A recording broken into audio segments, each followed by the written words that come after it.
and let us all do we can to build a better future. Let's get started with the show. Last day here. I almost want to cry, but whatever. Time to move on. So, with that being said, let's talk about something pretty devastating. And this is going to be difficult to talk about. I want to pull this article up from RT America. Shh, don't tell Rachel Maddow or TYT. They might crap their pants. America's catastrophic miscalculation, 20 years of disaster in Afghanistan by the numbers. And again, I want to remind everyone that Democratic and Republican lawmakers allowed this war to continue on for 20 years. So whenever you hear Democratic or Republican lawmakers in the United States Senate or House, or whenever you hear Democratic or Republican presidential candidates say we can't do Medicare for all, UBI, Federal Jobs Guarantee Act, fight climate change, know this, they're lying to you. 20 years wasted, 20 years of treasury, 20 years of lives lost because of this dumb war in Afghanistan. So let's talk about what's happening. The unceremonious exit of U.S. forces from Afghanistan marks the end of nearly 2 decades of foreign military intervention in the country, leaving behind a trail of destruction and a waste difficult to comprehend. I want to remind everyone that there are still some drone operations still taking place in Afghanistan. And again, the Biden administration has been going back and forth on it still having some security forces in Afghanistan. Whether or not we're fully leaving has yet to be seen, but I do know this, our drones are still in the air. So the last 3 U.S. military transport departed from Hamid Karzai Airport late on Monday, just ahead of August 31st deadline set for full withdrawal. For years, Washington and media outlets described the conflict in Afghanistan as a stalemate that had provided enough security to kindle social progress, security, and stability.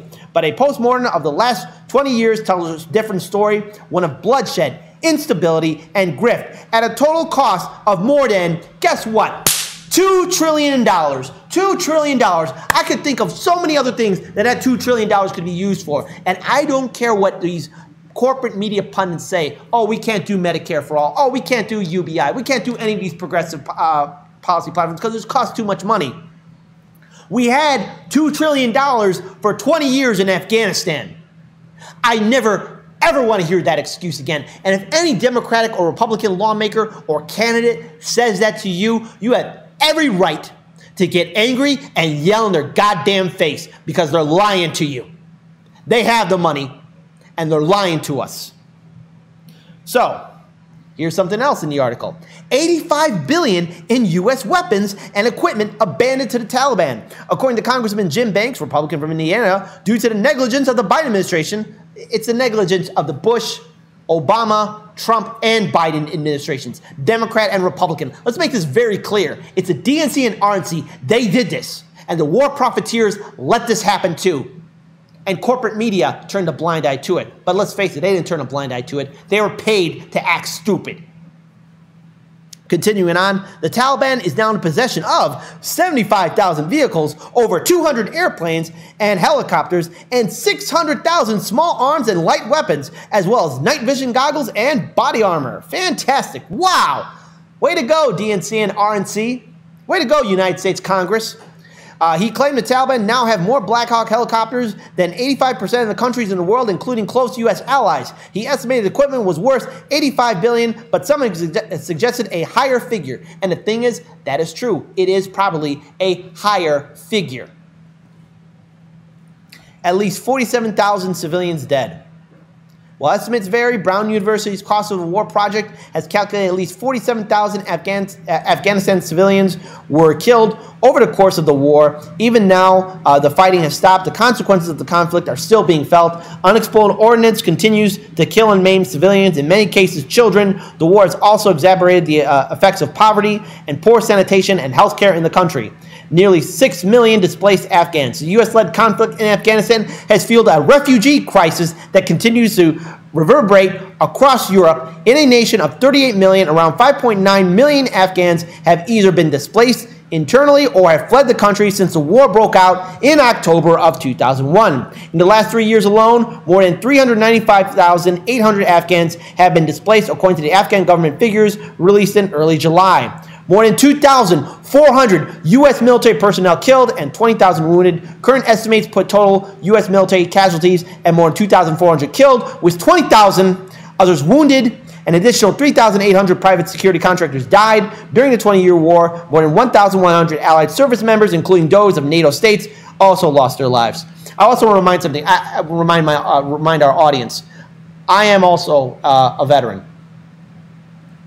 And the thing is, we see corporate media and these damn Democratic and Republican politicians. I'm going to say that again for the people in back, especially for Team Red and Team Blue voters. Democrat and Republican lawmakers who constantly praise the troops, but when they come home, they're left behind with nothing. They're left behind with nothing at all. Veteran suicide rates are the highest they've ever been. And I'm sick of it. It's downright devastating to see what's happening to our veterans.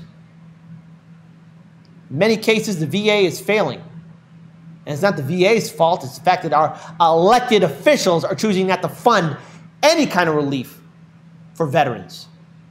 You know, maybe this might be a controversial opinion, but maybe when you serve your 4 years in the United States military, whether you're Army, Coast Guard, Marine Corps, Navy, doesn't matter at this point, you should still have access to TRICARE, Medicare for all, because a lot of veterans are struggling with PTSD, with wounds. Some of them are crippled. Some of them are facing poverty or living in poverty. But yeah, our politicians and corporate media constantly want to put on those wonderful shows and saying how much they care about the troops. They don't. They never did in the first place. Continuing on, more than 64,000 members of the U.S.-trained Afghan National Army and the country's police force perished in the war. In fact, the army broke.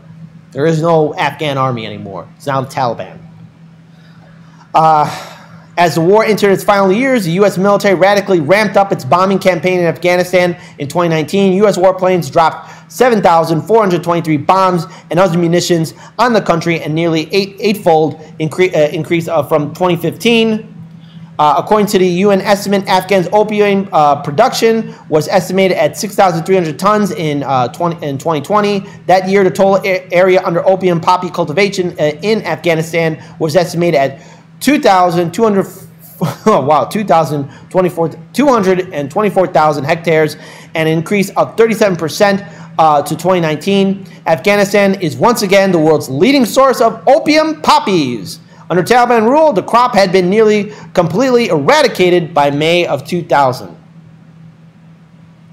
With a price tag of more than $2 trillion, the war in Afghanistan suffered from a seemingly ceaseless stream of profiteers and grifters. In 2007, the U.S. Air Force paid $18 million to a private firm to build barracks at Camp Phoenix, an army installation in Afghanistan. The company enlisted the help of a subcontractor who withheld salaries from its workers and later fled the country with $2 million, which he used to build himself luxurious homes abroad. He shafted workers, decided to pay themselves by walking away with generators and other materials taken from the U.S. military camp.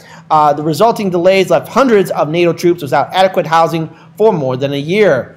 This is just one of dozens of similar cases. In 2019, a whistleblower claimed that a defense firm, Navistar Defense, overcharged the Pentagon by $1.3 billion for components of armored vehicles used by troops in Iraq and Afghanistan. So that's it. $2 trillion lost. And I know a lot of our fellow colleagues in independent media are covering the same story too.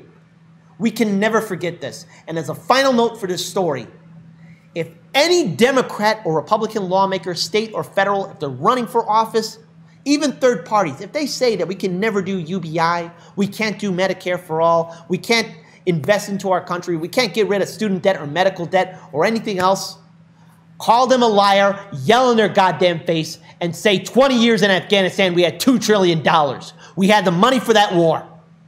Now it's time to have money for the people. And it's long overdue that we audit the goddamn Pentagon.